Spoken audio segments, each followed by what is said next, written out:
Hello again, Andy with Handy Andy Handyman, and welcome back to a project we're running through for an artist customer of ours over in Marietta. He makes this stuff, so I know some of you guys that watch these videos, he can make this stuff and ship it all over the country. He's got custom weather, wind chimes here. He's got a whirly gig out here. Obviously a really creative guy, does some really cool stuff. So we'll be happy to pass this information along to you for those of you that like this kind of stuff in your yard, businesses, wherever. He's got a really cool house that matches his personality. This is a cedar sided house in East Cobb, and if you watch some of our videos, I'm probably the only guy in Cobb County that'll come out here and tell you keep your cedar. This one wasn't done exactly right, but it kind of proves the point that even though it wasn't built exactly the right way, and we'll show you in a second, cedar is so impervious to the elements, it just lasts forever. So this house is about 30 years old now, and it's just now to the point where some of the cedar is damaged and rotted. Somebody's come in, like here, this is a piece of pine, and this piece across here is a piece of pine somebody repaired with probably 10 or 11 years ago when he bought this house. And so we'll come back through. Some of the stuff on the house, he's gonna go ahead and stain it. So the way these windows and the doors and even the corner boards are trimmed out, the siding should have been cut. So you see this gap right here? So weather can get in here. We can't really seal this. The right way to do it is to cut this all the way flush and inset your corner boards, but we can't do this. There's really no point to do it now. It's lasted 30 years this way, and you've got the same issue if you look on the side profiles in the windows. But we'll caulk the butt joints and ends, and we'll caulk these. You know, he may want to change these windows someday, but the testament to cedar is that this has never been caulked and sealed. So every time it rains, where do you think that the moisture's going? It's going right in here in this chase. So the top of the cedar should all be rotted out, and it's not. But again, it should have been cut and inset. We're gonna leave it just the way it is. It's lasted this many years. It's fine. Areas like here, rather than replacing this damage, this started from borer bee damage, and then the woodpeckers got at it. We'll just fill this when if we're selected to paint the house. He's got a little bit of siding right here at the bottom on this little side of the garage wall right here, and it's just partially because we've got it right up against the planting area, so we just need to replace 3 rows of siding right in this corner right here. But everything will get caulked up and sealed. And that's the thing with cedar houses, they're mostly stained a darker color, so the builder's never caulked anything. On the left side above the garage, he's got 3 rows right here that somebody pieced in at one point, and they've started to rot anyway.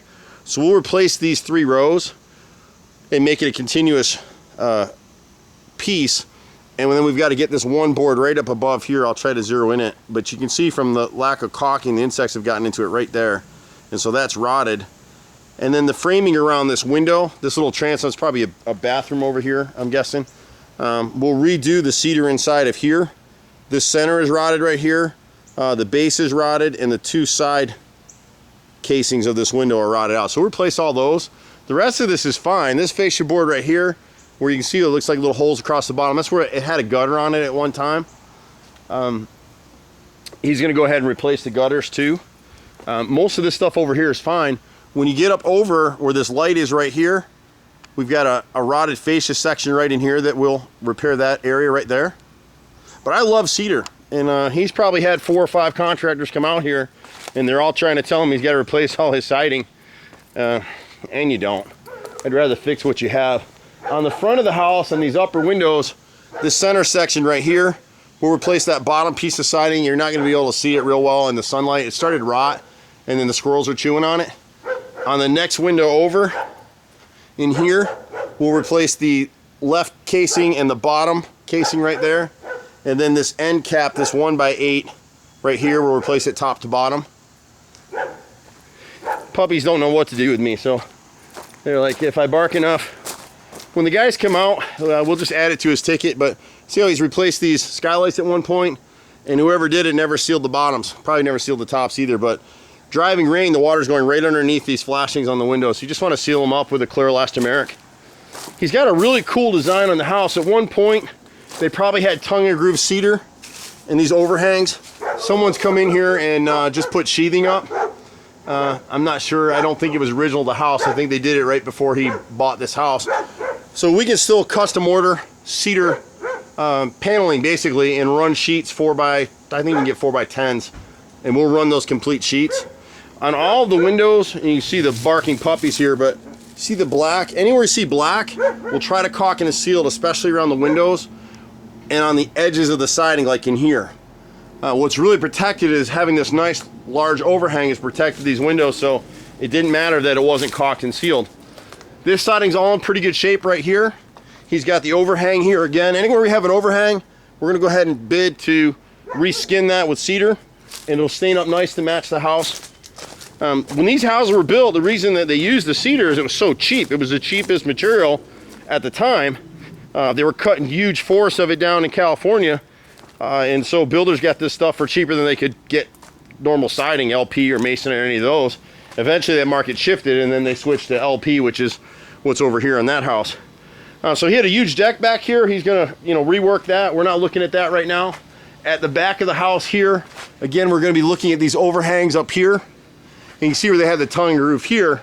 This tongue and groove is actually the decking for the roof above. Here they probably had it stapled or whatever they did. The roof's leaked over time and they just took it away. This overhang as well, we would come redo that in cedar. Right here on this end of this wing wall right here, the frame is rotted out. So we're gonna just pull the skin off of this, reframe it with pressure treated, and then recase it again with cedar. Most of the cedar siding's in great shape.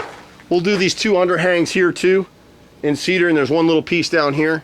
The only area that's been getting moisture is this one right here. If you can look into this, I don't know if the camera's gonna get it real well. See that black right there? That's mold. So there's probably a damaged shingle or something right up in that area. Up above this, it's gonna be hard for me to get up in here with the camera. All the siding back here is in really great shape. Just needs to be cleaned up and stained out. This fascia board right here, we're gonna go ahead and replace that all the way across. It's got a lot of borer bead damage and a lot of rot right here. The shingles were cut short. So the boys, you should really have about a 2-inch, 2.5-inch overlap in shingles. And you can see when you stand sideways on this thing, it starts out a little narrow, a little wider here, and then it gets narrow right here. It's up right over the fascia board here. So we'll extend those out. People don't realize it, but with capillary action, when you have shingles overhanging your roof, about 2 to 3% of the water is actually sucked back up the back edge of the shingle until it hits something. In this case, it's been hitting wood and rotting it. On the two sides, over the roof right here, and on the left side over here, we're gonna add some drip cap in there because he's been getting some water and heavy rains. He's got an exposed beam ceiling inside the house, and it's starting to rot from the water getting in there. So we'll seal that up for him.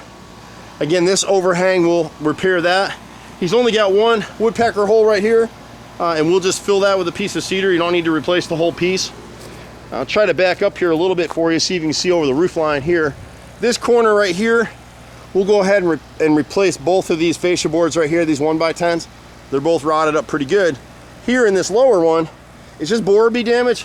Since the house is getting stained and sealed, we're gonna go ahead and just fill that with caulk. It's not rotted, it's just from the woodpeckers trying to eat the borer bead larvae. And then up over the roof line right here, he's got 16 feet of this top cap, this 1x10 going across right in here, and then he's got 2 rows of cedar siding underneath it rotted. It's the same thing on the left side, so we'll do both sides of it, and then we'll add drip cap up this roof line and the same thing on the other roof line. Once he does all that, he'll be in great shape.